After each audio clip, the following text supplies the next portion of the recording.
Come to the first presentation, Ahmadiyya Muslim Jamaat and its services to humanity by respected Dr. Muhammad Sadiq Budan Sahib.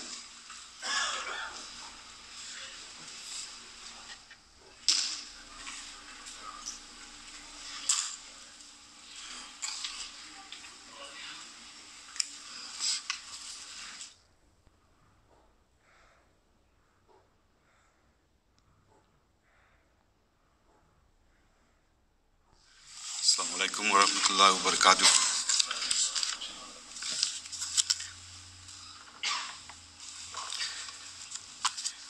Ashhadu an la ilaha illallah wahdahu la sharika lahu wa ashhadu anna Muhammadan abduhu wa rasuluh. Amma ba'du fa'udhu billahi minash shaitanir rajim. بسم الله الرحمن الرحيم. Monsieur le Président, honorables membres du panel, distingués invités, mes très chers frères et sœurs, que la paix et les bénédictions de Dieu soient avec vous tous. Je vous souhaite tous la bienvenue à cette deuxième conférence annuelle francophone de la communauté musulmane Ahmadiyya du Canada qui se déroule ici à Montréal. J'ai le privilège et la responsabilité de vous parler aujourd'hui des services rendus à l'humanité par la communauté musulmane Ahmadiyya. Mais tout d'abord, j'aimerais vous présenter brièvement un aperçu de cette communauté. La communauté musulmane Ahmadiyya est une organisation religieuse d'envergure internationale établie dans plus de 200 pays du monde. C'est une des organisations musulmanes les plus dynamiques de nos jours, ses membres se comptant en plusieurs dizaines de millions à travers le monde. La communauté musulmane Ahmadiyya est la seule organisation islamique à croire que le Messie tant attendu est déjà arrivé, et ce, en la personne de sa sainteté, Mirza Ghulam Ahmad, paix soit sur lui, né dans le village de Qadian en Inde. Ahmad proclamant être métaphoriquement la seconde venue de Jésus de Nazareth et le guide envoyé par Dieu, dont l'avènement avait été prédit par le prophète de l'islam, Mohammed, paix et bénédiction de Dieu soit sur lui. La communauté musulmane Ahmadiyya croit que Dieu envoya Ahmad à l'instar de Jésus pour mettre fin aux guerres religieuses, condamner les effusions de sang et rétablir la morale, la justice et la paix. Dans l'espace d'un siècle, l'islam Ahmadiyya a atteint les 4 coins du monde. Là où elle s'établit, la communauté essaie d'exercer une influence constructive de l'islam à travers des projets sociaux, notamment la construction des écoles et l'amélioration de l'hygiène. Les musulmans ahmadis ont gagné la réputation d'être une communauté obéissante, paisible, persévérante et bienveillante. La communauté musulmane Ahmadiyya en islam a été créée sous instruction divine avec l'objectif de redonner ses lettres de noblesse aux valeurs morales et spirituelles de l'islam. Elle encourage le dialogue intercommunautaire, défend avec passion l'islam et essaie de corriger certains malentendus à propos de cette religion dans l'Occident. Elle prêche la paix, la tolérance, l'amour et la compréhension entre suivants de différentes communautés. Elle croit fermement en et agit selon le précepte coranique qui affirme « Il n'y a pas de contrainte en religion ». Elle rejette catégoriquement la violence et le terrorisme sous toutes ses formes. La communauté musulmane Ahmadiyya est surtout l'unique organisation islamique de grande envergure à avoir un chef spirituel. Il y a un siècle, Ahmad rappela à ses disciples la promesse de Dieu de préserver le message de l'islam à travers le califat, c'est-à-dire l'institution spirituelle qui succède l'apostolat. Il estime que seule une succession spirituelle est en mesure de défendre les vraies valeurs de l'islam et d'unifier l'humanité. 5 chefs spirituels ont succédé à Ahmad depuis sa mort en 1908, comme vous pouvez voir sur le diapo. Après le décès de sa sainteté Mirza Ghulam Ahmad en 1908, sa sainteté Nuruddin fut élu calife, puis sa sainteté Bashiruddin Mahmoud Ahmad en 1914, sa sainteté Mirza Nasir Ahmad en 1965, sa sainteté Mirza Tahir Ahmad en 1982 et sa sainteté Mirza Masroor Ahmad depuis 2003. Un bon nombre de services rendus à l'humanité ont été lancés par le calife de l'époque. Sous la conduite de ses héritiers spirituels, la communauté musulmane Ahmadiyya a construit plus de 15 000 mosquées, quelques 500 écoles et 30 hôpitaux. Elle a traduit le Coran en plus de 70 langues. Elle propage les vrais enseignements de l'islam et le message de paix et de tolérance par sa chaîne de télévision satellitaire, la MTA. Elle est également aux avant-postes lors des secours aux sinistrés dans le monde entier grâce à l'organisme de bienfaisance indépendant Humanity First. On ne peut prétendre aimer l'artiste et détester son œuvre, nous dit le quatrième calife. Alors si on déclare qu'on aime Dieu, il se faut que nous servions ces créatures avec passion. On manifeste cet amour pour Dieu en servant ces créatures. Dieu dit dans le Saint-Coran, chapitre 3, verset 111, « Vous êtes le meilleur peuple, suscité pour le bien de l'humanité. Vous enjoignez ce qui est bien, vous interdisez le mal. » Les qualités fondamentales que nous devons tous acquérir pour servir l'humanité ou développer une passion pour l'humanité sont l'amour pour l'humanité, la gentillesse dans notre cœur pour les autres, une disposition charitable, l'humilité, l'honnêteté, une soif de savoir, un désir de partager le savoir avec les autres et un désir constant de lutter pour la cause de Dieu en faisant le bien. Nous devons être un peuple dont la bonté coule vers les autres. Le saint prophète, paix et bénédiction d'Allah soit sur lui, a mis l'accent sur l'amour, la sympathie et la gentillesse envers tout. Il a également souligné que nous devrions être reconnaissants envers les uns et les autres. Il a dit, et je cite, « Celui qui n'est pas reconnaissant envers l'humanité n'est pas reconnaissant envers Dieu. » Le Messie promis nous rappelle que la sympathie pour toute l'humanité est une obligation morale et un devoir. Il dit que cette religion n'est pas une religion qui n'inculque pas la sympathie. Le Messie promis, que la paix soit sur lui, a déclaré « Les enseignements du Saint-Coran peuvent être divisés en deux grandes catégories. La première est l'unité de Dieu, l'amour et l'obéissance à son égard. La seconde consiste à traiter nos frères et sœurs en humanité avec gentillesse. » Le programme Nusrat Jahan, c'est-à-dire aider n'importe où. Le programme Nusrat Jahan a été lancé par le troisième calife de l'islam, Ahmadiyya, en 1970 pour le bien-être et l'amélioration du monde entier, en particulier des régions sous-développées dans les pays africains. De nombreuses écoles, hôpitaux et centres médicaux ont été ouverts dans ce cadre dans différentes régions d'Afrique. Les professionnels médicaux et les personnels paramédicaux sont désormais en grand besoin dans plusieurs pays d'Afrique. Le programme Nusrat Jahan utilise les services des médecins, d'éducateurs et d'autres professionnels qui sont capables de consacrer leurs services en Afrique pendant quelques mois ou quelques années. L'agriculture au Ghana. L'actuel calife de la communauté musulmane Ahmadiyya, sa sainteté Mirza Masroor Ahmad, consacra sa vie à l'islam à l'âge de 27 ans. L'une de ses plus grandes réalisations en tant que directeur de la ferme agricole Ahmadiyya au Ghana fut l'expérience de la plantation et de la culture du blé au Ghana. Malgré une série d'expériences révélant que le blé ne pourrait pas pousser au Ghana. Ces réalisations ont révolutionné l'économie du pays et ouvert la voie à l'autosuffisance. Le calife réside actuellement à Londres, en Angleterre. Humanity First, c'est quoi servir l'humanité? Humanity First est une association caritative créée pour promouvoir et protéger la vie et la dignité humaine. Il s'agit d'un organisme international de secours et de développement à but non politique, non religieux et non sectaire qui travaille avec les personnes les plus pauvres et les plus vulnérables de la planète. Humanity First a vu le jour au Royaume-Uni en 1995 sous le guide du 4e calife et compte aujourd'hui des opérations en cours dans 44 pays et des projets dans beaucoup d'autres. La plupart de nos collaborateurs sur le terrain et dans notre équipe de gestion sont des bénévoles. L'eau pour la vie. L'eau pour la vie fournit de l'eau à plus de 2 millions de personnes.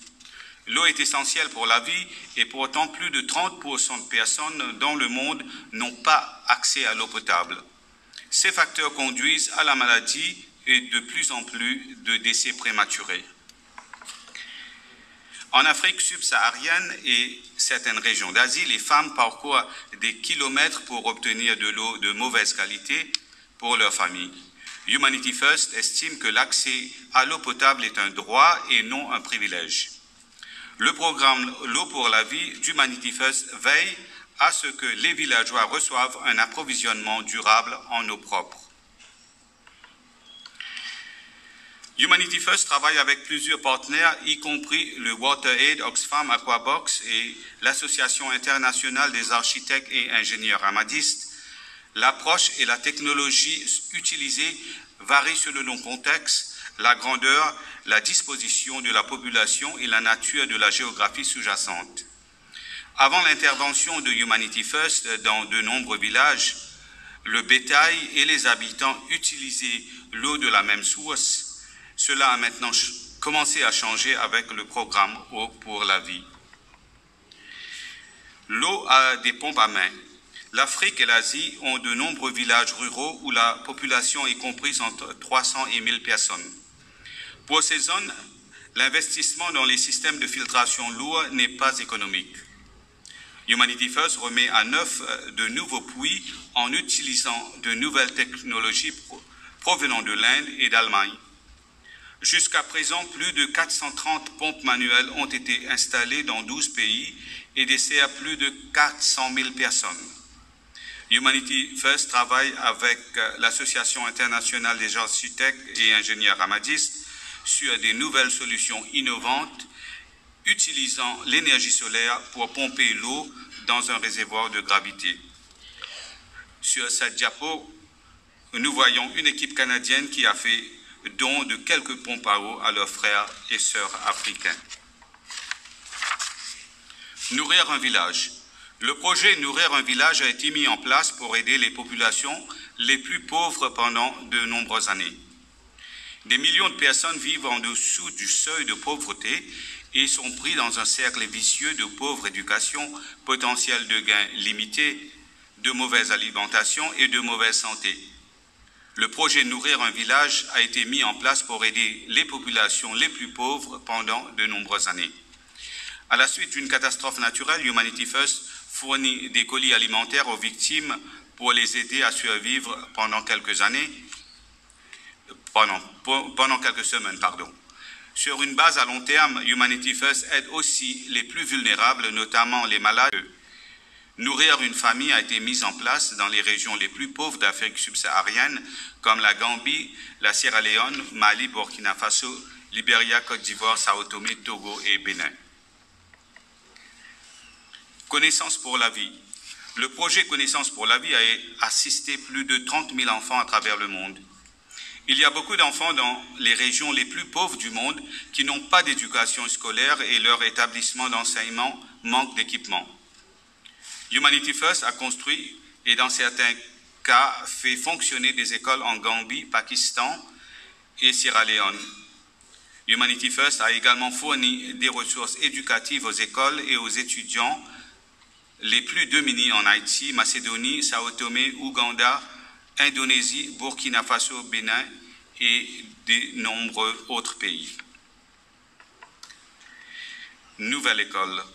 La plupart des écoles en Afrique manquent de livres et souvent n'ont pas de bibliothèque. Humanity First a lancé un programme pour fournir un accès aux bibliothèques de bonne qualité et de laboratoires des sciences à travers l'Afrique.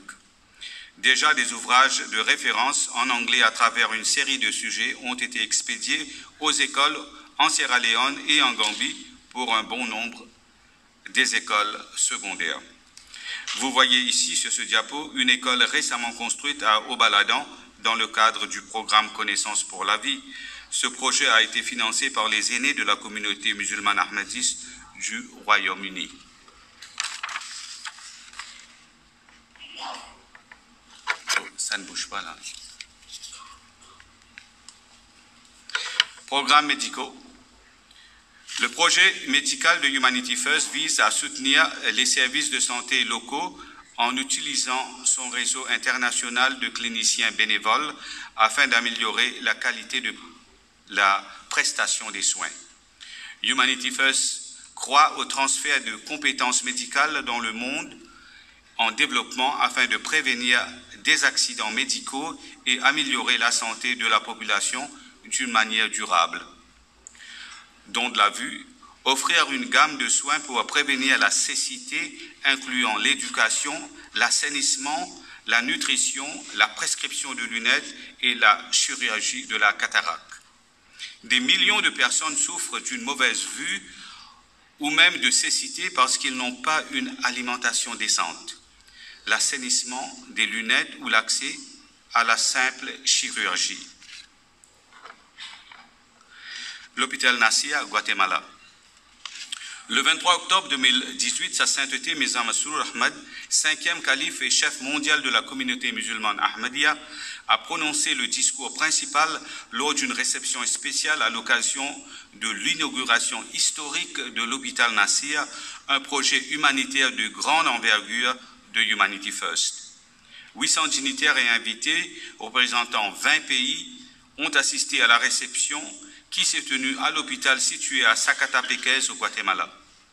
Le point culminant de l'événement a été le discours liminaire prononcé par Sa Sainteté, au cours duquel il a mis en exergue les enseignements de l'islam au service de l'humanité, sans distinction de religion, de caste ou de couleur, et a exposé les raisons pour lesquelles cet hôpital a été construit.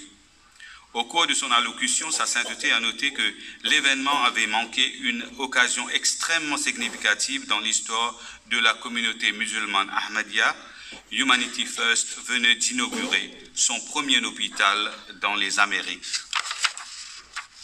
Sa Sainteté, le calife, a dit que les musulmans ont pour instruction de nourrir ceux qui ont faim, de faire preuve d'empathie et d'amour envers les orphelins et d'aider toute personne dans le besoin, en particulier ceux qui sont enlisés dans la pauvreté ou qui sont sans défense et faibles. Sa Sainteté a dit que l'islam n'est pas ce que l'on décrit couramment dans les médias. Ce n'est pas une religion d'extrémisme, de violence ou de terrorisme. C'est plutôt une religion d'amour, de compassion et de tolérance. C'est une religion qui considère le service envers l'humanité comme une obligation fondamentale imposée à ses fidèles.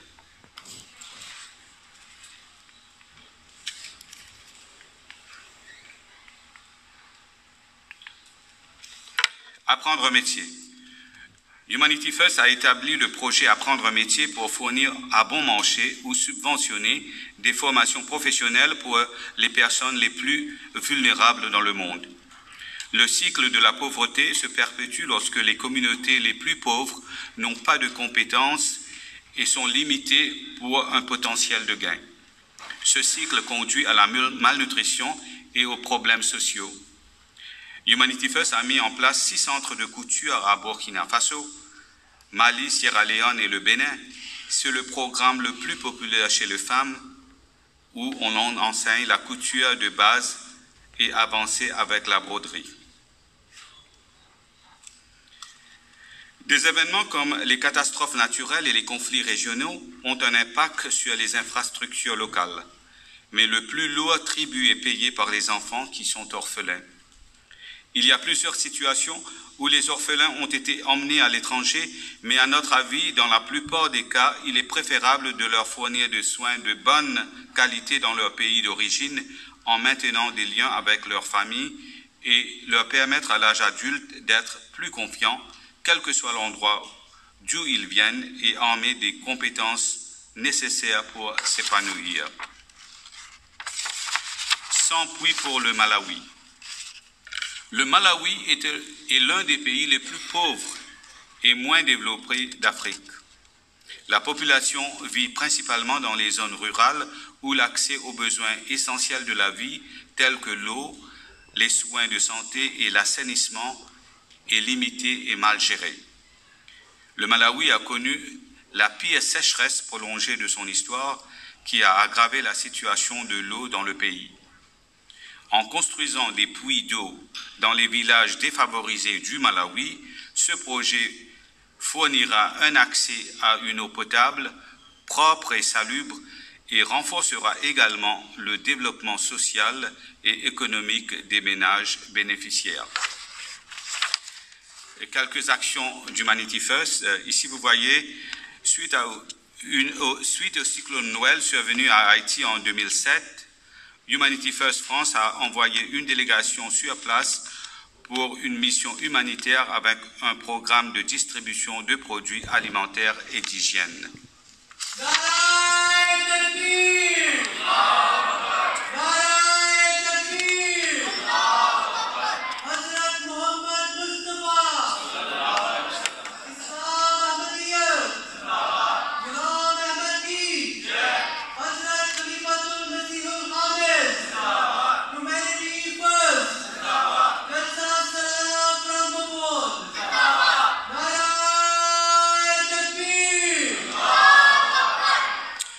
En octobre 2009, plusieurs membres d'Humanity First France ont participé à la marche de charité organisée par Madame Monique Pavani, déléguée de l'ARCEP, c'est-à-dire l'Association pour la recherche sur la sclérose en plaques. La rencontre s'est terminée par une collation entre les participants dans une ambiance chaleureuse et a permis de récolter plus de 1 000 €.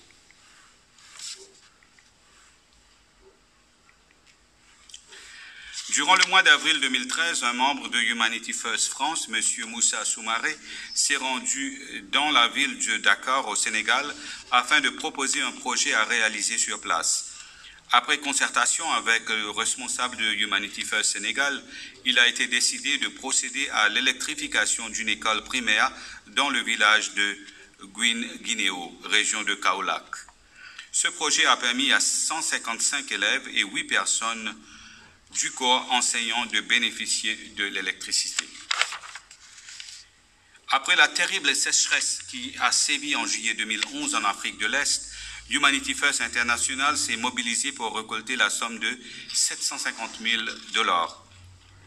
Ce don a permis notamment aux équipes présentes sur place de procurer des articles dans 3 domaines principaux: paquets alimentaires familiaux, paquets d'hygiène familiaux et paquets cadeaux pour enfants. Après le tremblement de terre et le tsunami au Japon en 2011, Humanity First France a pu récolter la somme de 2 200 € pour les sinistrés au Japon. Cette somme a permis d'acheter des repas chauds, des fournitures sanitaires et de l'eau en bouteille pour les réfugiés. Suite à une inondation survenue au Pakistan au mois d'août 2010, Humanity First International s'est engagé à récolter la somme de $1 million en faveur des sinistrés de la catastrophe. Cet argent a permis d'acheter des colis alimentaires, des couvertures, des tentes, des moustiquaires, des médicaments, des kits d'hygiène et médicaux et des paquets cadeaux pour enfants.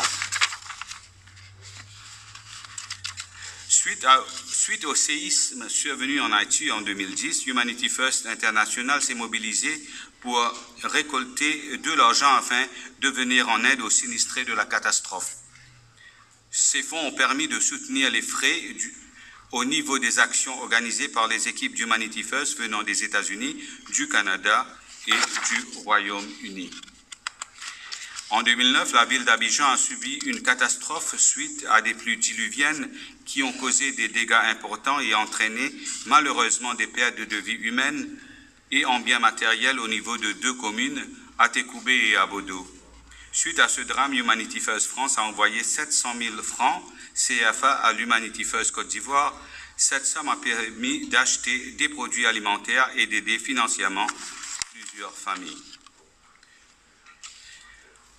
En conclusion, je conclus avec ces conseils du second calife, et il dit, c'est quelques conseils à la jeunesse de la nation.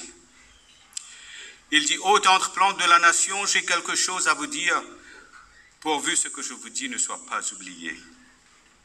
Aux jeunes de la nation, je donnerai des conseils pour qu'ils ne disent pas que je cachais la vérité. Quand nous ne serons plus, c'est vous qui porterez le fardeau. Ne restez donc pas oisifs, mais osez passer à l'action. Servez la foi avec un cœur adouci par la grâce divine et ne laissez pas l'idée de dédommagement couvrir votre visage. Dans la prospérité, faites aux pauvres la charité. Dans la prospérité, faites aux pauvres la charité. Des jours sombres, n'ayez crainte, vous qui avez un cœur noble.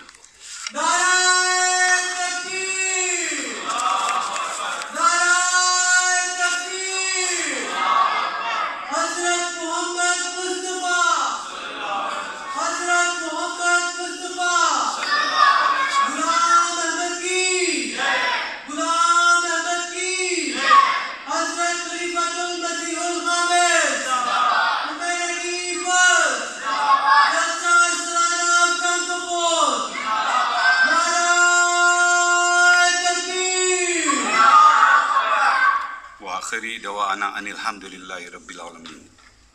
Jazakumullah ta'ala ahsan al-jaza, Dr. Muhammad Sadiq Budun Sahib. In the Holy Quran, we have been reminded, you are the best people, you have been raised for the good of mankind. The message in this verse of the Holy Quran is that you would be the best people so long as you are devoted to service of humanity. So by grace of Allah, Jamaat has been engaged in service of humanity right from the beginning, and the presentation by Dr. Muhammad Sadiq Budun Sahib has shown us some of the activities undertaken by the Jamaat. Now the next presentation is